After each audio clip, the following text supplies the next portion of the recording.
నమస్కారం N99 news కి స్వాగతం. హెడ్లైన్ చూద్దాం. రైతుకు పంట రుణమాఫీ చేసేందుకు తమ మంత్రివర్గం ఆమోదం. రైతు భరోసా విధి విధానాలపై సీఎం రేవంత్ రెడ్డి కీలక ప్రకటన.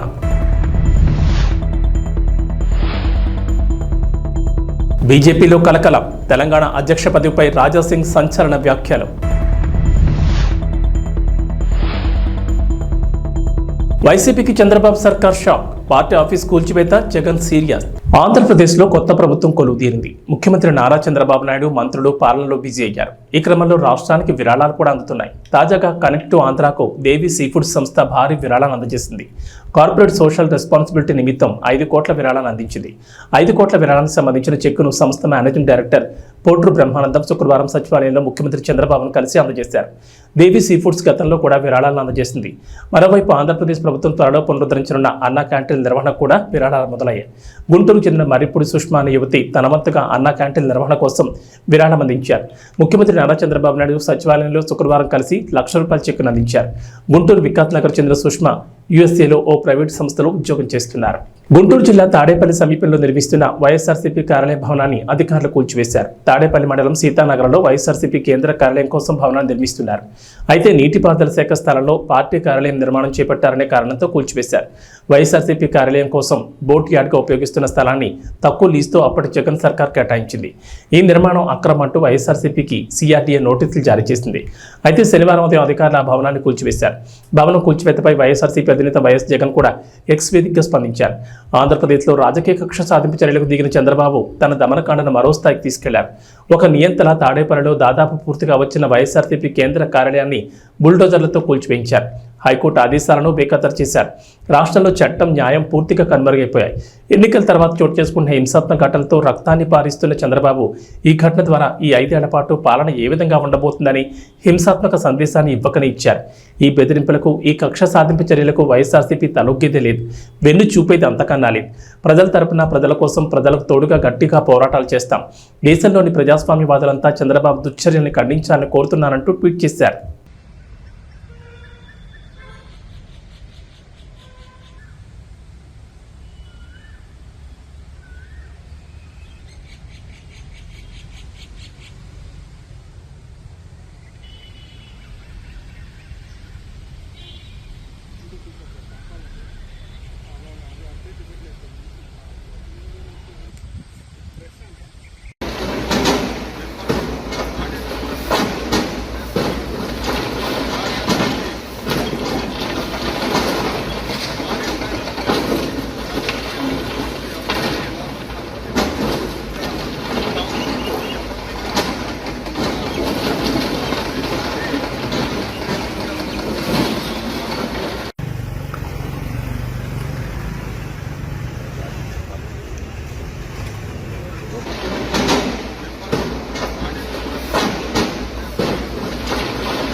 టీడీపీ సీనియర్ నేత చింతకాయల అయ్యన్న పాత్రుడు నేడు ఏపీ శాసనసభాపతిగా బాధ్యతలు స్వీకరించనున్నారు. స్పీకర్గా ఎన్నికైన వ్యక్తిని అధికార, విపక్ష నేతలు కలిసి ఆయన స్థానంలో కూర్చోబెట్టడం ఆనవాయితీ.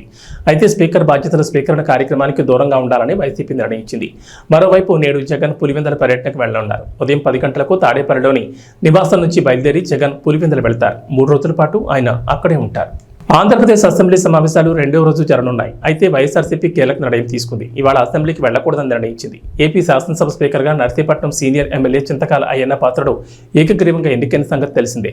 ఆయన ఇవాళ స్పీకర్గా బాధ్యతలు చేపట్టనున్నారు. ఈ క్రమంలో శాసనసభకు రాకూడదని వైఎస్ఆర్సీపీ నిర్ణయించింది. ఇవాళ జరిగే స్పీకర్ బాధ్యతల స్వీకరణ కార్యక్రమానికి దూరంగా ఉండాలని వైఎస్ జగన్ భావించినట్లు తెలుస్తోంది. అసెంబ్లీలో స్పీకర్గా ఎన్నికైన వారిని అధికార విపక్ష నేతలు కలిసి ఆయన స్థానంలో కూర్చోబెట్టడం ఎప్పటి నుంచో సంప్రదాయంగా వస్తోంది. అయితే ఎప్పటి నుంచో కొనసాగుతున్న ఈ ఆనవాయితీకి దూరంగా ఉండాలని వైఎస్ఆర్సీపీ నిర్ణయించిందట. ఈ కార్యక్రమంలో దూరంగా ఉంటుండగా ఇవాళ వైఎస్ జగన్ వ్యక్తిగత పర్యటన నిమిత్తం పులివెందులు వెళ్తున్నారు. వ్యవసాయం అంటే దండగ కాదు, పండగ చేయడమే కాంగ్రెస్ ప్రభుత్వ విధానమని, అందుకోసం రైతుకు పంట రుణమాఫీ చేసేందుకు తమ మంత్రివర్గం ఆమోదం తెలిపినట్లుగా సీఎం రేవంత్ రెడ్డి తెలిపారు. శుక్రవారం మంత్రివర్గ సమావేశం అనంతరం సీఎం రేవంత్ రెడ్డి మీడియాతో మాట్లాడారు. అసెంబ్లీ ఎన్నికల సమయంలో వరంగల్లో కాంగ్రెస్ నాయకుడు రాహుల్ గాంధీ చేసిన రైతు డిక్లరేషన్కు అనుగుణంగా అన్నదాతలకు ఏకకాలంలో 2 లక్షల రుణమాఫీ చేయనున్నట్లు రేవంత్ రెడ్డి ప్రకటించారు.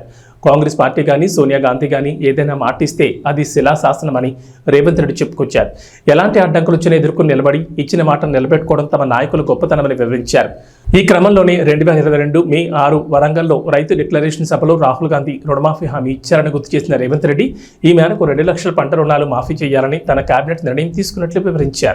లోక్సభ ఎన్నికల్లో తెలంగాణలోని సగం పార్లమెంట్ స్థానాలను గెలిచి ఊపు మీదన్న బీజేపీ రాష్ట్రంలో పార్టీని మరింత బలోపేతం చేసే దిశగా ప్రయత్నాలు చేస్తోంది. ప్రస్తుత అధ్యక్షుడు కిషన్ రెడ్డిని కేంద్ర మంత్రివర్గంలో తీసుకోవడంతో ఆయన స్థానంలో వేరొకరిని నియమించనున్నారు. కొత్త వ్యక్తికి పార్టీ అధ్యక్ష బాధ్యతలను అప్పగించే యోచనలో ఉంది. ఈ క్రమంలో గోషామహల్ బీజేపీ ఎమ్మెల్యే రాజాసింగ్ చేసిన వ్యాఖ్యలు ఆ పార్టీలో కలకలం రేపుతున్నాయి. దేశం ధర్మం పట్ల అవగాహన ఉన్న వ్యక్తిని కొత్త అధ్యక్షుడిగా నియమించాలని రాజాసింగ్ కోరారు. అంతేకాదు పార్టీలో అందరి అభిప్రాయాలు తీసుకున్న తర్వాత అధ్యక్షుడి ఎంపిక జరగాలని డిమాండ్ చేశారు. రాష్ట్రంలోని బీజేపీ ఎంపీలు ఎమ్మెల్యేల అభిప్రాయాలను పరిగణలోకి తీసుకోవాలని ఆయన ఓ వీడియోను విడుదల చేయడం గమనార్హం. తెలంగాణలో బీజేపీ బలం పెరుగుతోందని, వచ్చే ఎన్నికల్లో అధికారంలోకి రావడం ఖాయమని ఆయన ఆశాభావం వ్యక్తం చేశారు. మల్కాజ్గిరి ఎంపీ ఈటెల రాజేందర్కు పార్టీ పగ్గాలు అప్పగిస్తారనే ప్రచారం సాగుతున్న వేళ రాజాసింగ్ వీడియో కలకలం రేపుతోంది. టీఆర్ఎస్ నుంచి 2003లో రాజకీయ ప్రస్థానం ప్రారంభించిన ఈటెల రాజేందర్ సుదీర్ఘకాలం ఆ పార్టీలో ఉన్నారు. తెలంగాణకు తొలి ఆర్థిక మంత్రిగా, తర్వాత ఆరోగ్య శాఖ మంత్రిగా బాధ్యతలు నిర్వర్తించారు. వామపక్ష భావజాలం కలిగిన ఈటెల మాజీ ముఖ్యమంత్రి కె చంద్రశేఖరరావుతో విభేదాల కారణంగా టీఆర్ఎస్కు 2021లో రాజీనామా చేశారు. తన రాజకీయ భవిష్యత్ కోసం ఆయన బీజేపీలో చేరారు. 2018 శాసనసభ ఎన్నికల్లో కరీంనగర్ ఎమ్మెల్యేగా గెలిచిన గంగుల కమలాకర్ ఎన్నికను సవాల్ చేస్తూ ఆయనపై పోటీ చేసిన ప్రస్తుత కేంద్ర మంత్రి బండి సంజయ్ హైకోర్టులో పిటిషన్ దాఖలు చేశారు. తాజాగా ఈ కేసులో అడ్వకేట్ కమిషన్ ముందు హాజరు కావాలని ఎంపీ బండి సంజయ్ను తెలంగాణ హైకోర్టు శుక్రవారం ఆదేశించింది. ఒకవేళ అడ్వకేట్ కమిషన్ ముందు హాజరై వాంగ్మూలం ఇవ్వని పక్షంలో ఎన్నికల పిటిషన్ను మూసివేస్తామని స్పష్టం చేసింది. అనంతరం తదుపరి విచారణను జూలై 8కి వాయిదా వేసింది. 2018 ఎన్నికల్లో కరీంనగర్ నియోజకవర్గంలో టీఆర్ఎస్ అభ్యర్థిగా గంగుల కమలాకర్, బీజేపీ తరఫున బండి సంజయ్ పోటీ చేశారు. ఈ ఎన్నికల్లో గంగుల విజయం సాధించగా ఈ ఎన్నిక చెల్లదని 2019లో బండి సంజయ్ హైకోర్టులో పిటిషన్ వేశారు. దీనిపై విచారణ చేపట్టిన హైకోర్టు ఇరుపక్షాల సాక్ష్యాల నమోదుకు రిటైర్డ్ జిల్లా జడ్జి కె శైలజను అడ్వకేట్ కమిషన్గా నియమించింది. అయితే ఈ కమిషన్ ముందు వాంగ్మూలం ఇవ్వడానికి బండి సంజయ్ చాలాసార్లు వాయిదాలు తీసుకున్నారు. ఈ అంశంలో ఆయనకు హైకోర్టు జరిమానా కూడా విధించింది. ప్రభాస్ కల్కి మీద ఉన్న అంచనాలు అందరికీ తెలిసిందే. సరైన ప్రమోషన్స్ చేయడం లేదు, జనాల్లోకి ఇంకా తీసుకెళ్లడం లేదని చిత్ర యూనిట్ మీద డార్లింగ్ ఫ్యాన్స్ ఫైర్తో ఉన్నారు. అంతేకాకుండా ఈ మూవీకి సంబంధించిన అప్డేట్లు కూడా సరైన టైంకి ఇవ్వడం లేదని మండిపడుతున్నారు. ఈ మూవీ నుంచి 2 ట్రైలర్లను వదిలారు. అయితే ఈ 2 ట్రైలర్లు ఒకదాని మించి ఒకటి ఉన్నాయి. మరీ ముఖ్యంగా శుక్రవారం రాత్రి వదిలిన రిలీజ్ ట్రైలర్ పూర్తిగా యాక్షన్ ప్యాక్డ్, ఫుల్ ఎమోషనల్గా సాగింది. కల్కి దేశ విదేశాల్లో రిలీజ్ కాబోతోంది. అయితే ఈ కల్కి మూవీ మీద నేషనల్ వైడ్గా ఫోకస్ ఉంది. కానీ బాలీవుడ్ బిగ్ సెలబ్రిటీలు, టాలీవుడ్ టాప్ స్టార్స్ ఈ కల్కి గురించి పట్టించుకుంటున్నట్లుగా లేదు. ఏ ఒక్క టాప్ హీరో కూడా ఈ మూవీకి సంబంధించిన ట్రైలర్ల మీద రియాక్ట్ అవ్వడం లేదు. దుల్కర్, విజయ్ దేవరకొండ వంటి వారు ట్రైలర్ మీద స్పందించారు. ఈ ఇద్దరు కూడా సినిమాలో ఉన్నారనే టాక్ వినిపిస్తోంది. మొన్నటి వరకు ఉత్తర పాత్రలో మృణాలని అనుకున్నారు, కానీ మాళవిక నాయర్ని చూసి అంతా షాక్ అయ్యారు. విజయ్ దేవరకొండ, దుల్కర్ పాత్రలు ఉన్నాయో లేదో తెలియాలంటే ఇంకో 5 రోజులు ఆగాల్సిందే. ఇక సినిమా విడుదల తేదీ దగ్గర పడుతోంది, కానీ ప్రమోషన్స్ మాత్రం స్పీడ్ పెంచడం లేదు. టీమ్ ఇంటర్వ్యూలు లేవు, ఈవెంట్లు లేవు. నాగ్ అశ్విన్ మాత్రం కథలు ఏవో చెప్పేస్తున్నాడు. కల్కి ప్రపంచాన్ని ముందుగా పరిచయం చేస్తున్నాడు. ఇంత భారీ స్థాయిలో రాబోతున్న కల్కి మీద 2 ట్రైలర్ల మీద టాలీవుడ్ నుంచి బడా హీరోల స్పందన కరువైంది. వాళ్లకు ఈ ట్రైలర్ నచ్చలేదు, అతను కల్కి మీదే ఇంట్రెస్ట్ లేదో తెలియడం లేదు.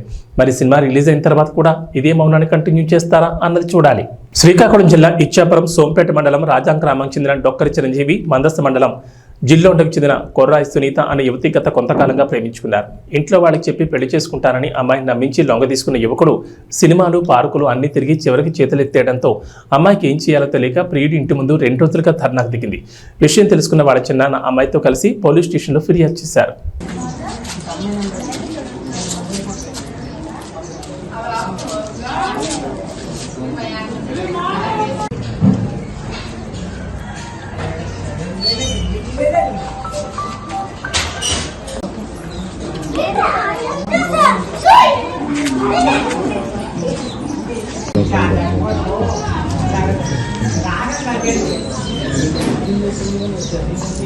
మంచిర్యాల మున్సిపాలిటీని అన్ని రంగాల్లో ముందుంచేలా అధికారులు చర్యలు తీసుకోవాలని జిల్లా కలెక్టర్ కుమార్ దీపక్ అన్నారు. శుక్రవారం జిల్లా కేంద్రంలోని మంచిర్యాల మున్సిపాలిటీ కార్యాలయాన్ని మున్సిపల్ కమిషనర్ మారుతి ప్రసాద్తో కలిసి సందర్శించి కార్యాలయంలోని వివిధ విభాగాలు ప్రజాపాలన కౌంటర్లను పరిశీలించారు. ఈ సందర్భంగా జిల్లా కలెక్టర్ మాట్లాడుతూ మంచిర్యాల మున్సిపాలిటీని అన్ని రంగాల్లో ముందుంచేలా అధికారులు సమన్వయంతో కృషి చేయాలని తెలిపారు. వర్షాకాలం అయినందున మున్సిపల్ పరిధిలోని వార్డులలో స్వచ్ఛమైన త్రాగునీటిని అందించేలా ప్రత్యేక దృష్టి సారించాలని, అన్ని వార్డులలో వీధి దీపాల నిర్వహణ పకడ్బందీగా ఉండేలా చూడాలని తెలిపారు. వర్షపు నీరు నిల్వ ఉండకుండా చూడడంతో పాటు వార్డులలోని అంతర్గత రహదారులు, మురుగు కాలువలలో పొడికి లేకుండా ఎప్పటికప్పుడు శుభ్రపరచాలని కోరారు. పారిశుద్ధ్య నిర్వహణలో భాగంగా డ్రై డే కార్యక్రమాలు చేపట్టి ప్రజలకు అవగాహన కల్పించాలని, ఆహారం, త్రాగునీటి విషయంలో తీసుకోవాల్సిన జాగ్రత్తలపై వివరించాలని తెలిపారు. ప్రభుత్వం చేపట్టిన ప్రజాపాలన కార్యక్రమాన్ని సమర్థవంతంగా నిర్వహించి దరఖాస్తులను పూర్తి స్థాయిలో పరిశీలించి అర్హులైన లబ్ధిదారులకు పథకాలు, ఫలాలు అందేలా చర్యలు తీసుకోవాలని తెలిపారు. ఈ కార్యక్రమంలో municipal chairperson Ravula Uppalaiah, municipal అధికారులు, సంబంధిత అధికారులు తదితరులు పాల్గొన్నారు.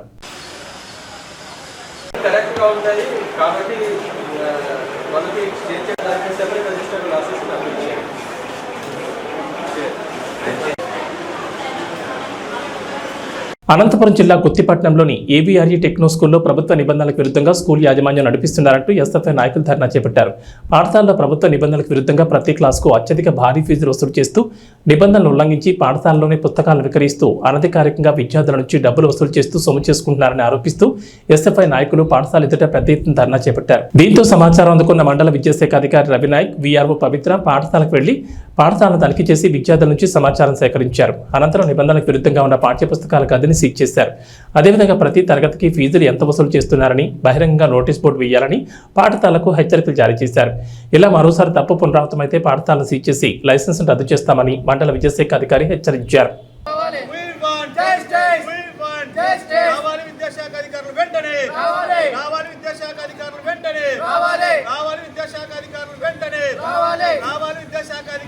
పాఠశాలపై చర్యలు వెంటనే తీసుకోవాలి. విద్యను వ్యాపారం చేసిన ప్రైవేట్ కార్పొరేట్ పాఠశాలపై చర్యలు వెంటనే తీసుకోవాలి. బుక్ స్టాల్ వెంటనే విద్యను వ్యాపారం చేసిన ప్రైవేట్ పాఠశాలపై చర్యలు వెంటనే తీసుకోవాలి. విద్యను వ్యాపారం చేసిన ప్రైవేట్ పాఠశాలపై చర్యలు వెంటనే తీసుకోవాలి. గుత్తిపట్టణంలో ఉన్న ప్రైవేట్ స్కూల్స్ అనేవి విద్యను వ్యాపారం చేసి విచ్చలవిడిగా వ్యాపారం చేస్తున్నాయి సార్. అన్ని స్కూల్స్లో కూడా బుక్స్ స్టాల్స్ పెట్టి ఈరోజు వ్యాపారం చేస్తున్నాయి. అదేవిధంగా ఈ ఏవిఆర్ స్కూల్లో కూడా బుక్కి సంబంధించిన లోపల ఒక డంపింగ్ ఉంది. వెంటనే, ఎందుకంటే ఈరోజు ఈ ప్రైవేట్ పాఠశాలల పైన ముఖ్యంగా అధికారులు కూడా, విద్యాశాఖ అధికారులు కూడా కొంచెం నిర్లక్ష్యంగా వ్యవహరిస్తున్నారు. ఎందుకంటే ఈరోజు ఇక్కడున్న గుత్తిపట్టణంలో ఉన్న ప్రతి ఒక్క స్కూల్లో హాస్టల్స్ పేరుతోన ఈరోజు ఈ ఫీజుల పేరుతో రకరకాల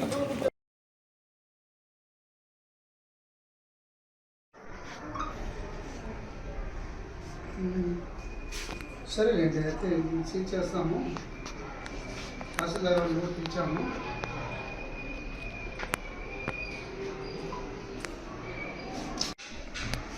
ఏరియానా ఇది వచ్చేసి ఆర్ఎస్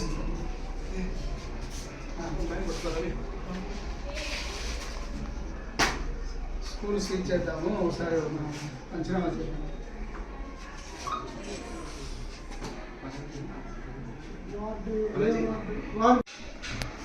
ఏరియానా ఇది వచ్చేసి ఆర్ఎస్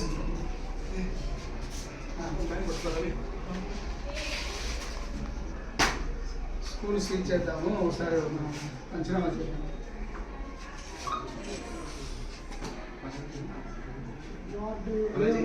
వార్డు ఏది ఇది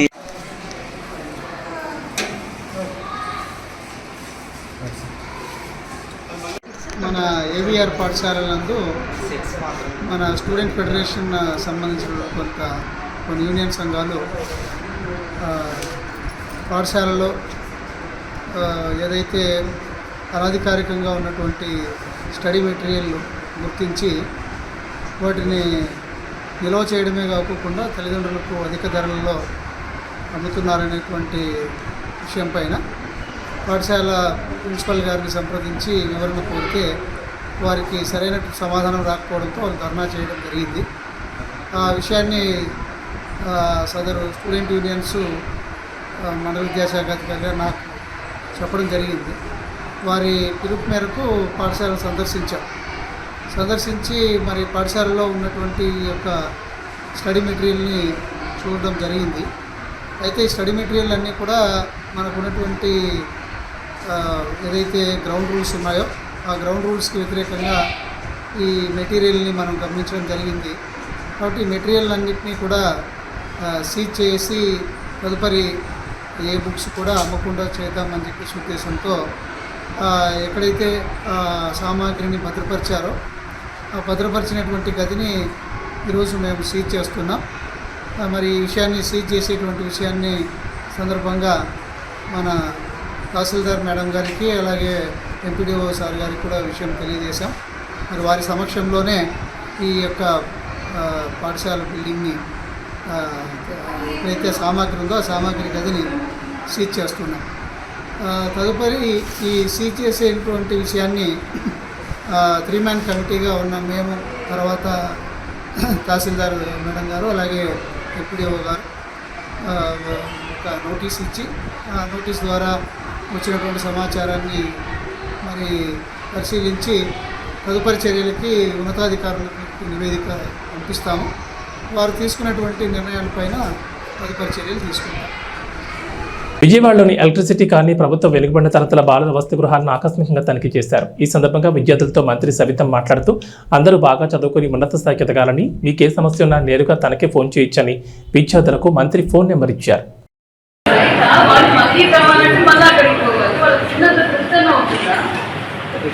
ఏమవుతుంది, నేను పెట్టుకునేది అన్నం పెడుతున్నాం, వంకాయ కూర పెడుతున్నాం, మజ్జి పెడుతున్నాం. మనకు కావాలంటే ఇక్కడే వచ్చి పట్టుకోవాలంటే ఇక్కడే తీసుకుంటారు కదా. మరి అక్కడికి వెళ్ళి తీసుకోవడం ఏంటి? రిపీట్ కాకూడదు.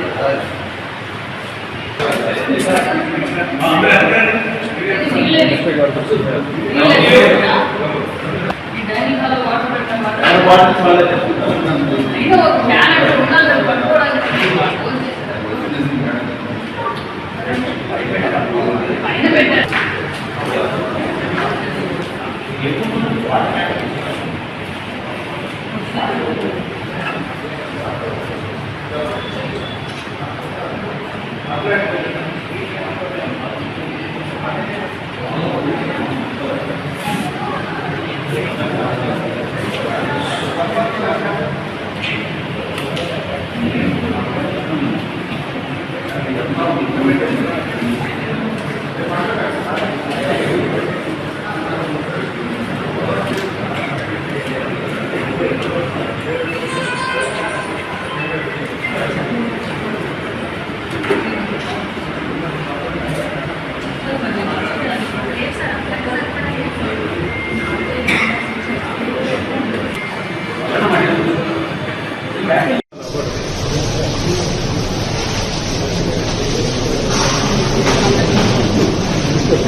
బాగా చదువుకోవాలి.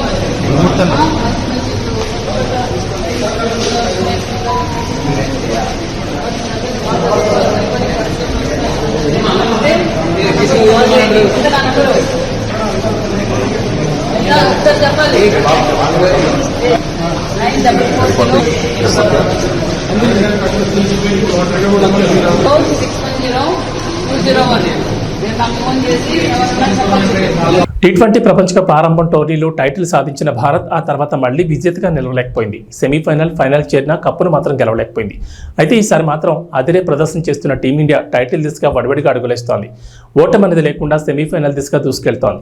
కాగా 17 ఏళ్ల నిరీక్షణకు తెరదించుతూ భారత్ ఈసారి T20 ప్రపంచ కప్ టైటిల్ గెలవనుంది. ఈ విషయాన్ని Australia star player Pat Cummins పరోక్షంగా వెల్లడించాడు. అదేంటి, కమిన్స్ ఇప్పుడు చెప్పాడు, ఈ విషయంపై అతడు మాట్లాడలేదుగా అని అంటారా? అవును, అతను ఈ విషయంపై మాట్లాడలేదు, కానీ తన ప్రదర్శనతోనే టీమిండియా టైటిల్ గెలుస్తుందని పరోక్షంగా చెప్పేశాడు. ఇవి బులెటిన్ విశేషాలు. నమస్కారం.